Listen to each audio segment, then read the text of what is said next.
So ngayon, nandito tayo sa harap ng computer. So subukan ko lang i-check yung huling sahod ko kung na-release pa.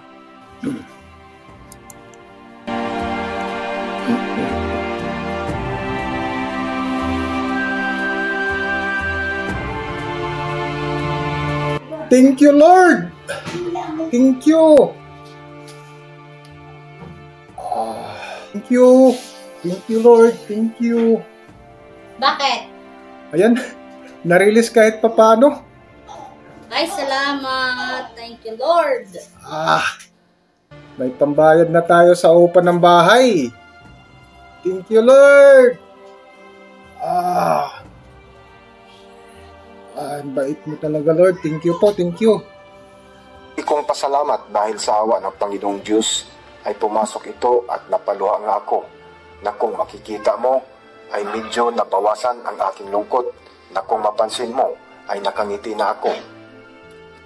225. Ay! Pambayad. Bihis ka na.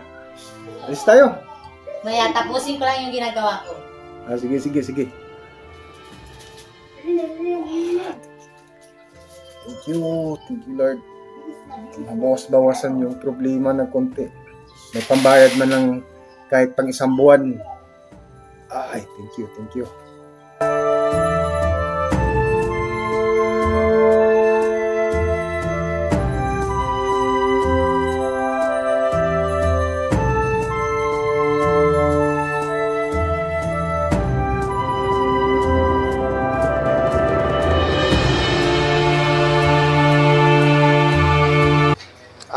Tapos nga ng gawaing bahay ay lumabas kaming mag-asawa at kinuha namin ang konting biyayang dumating.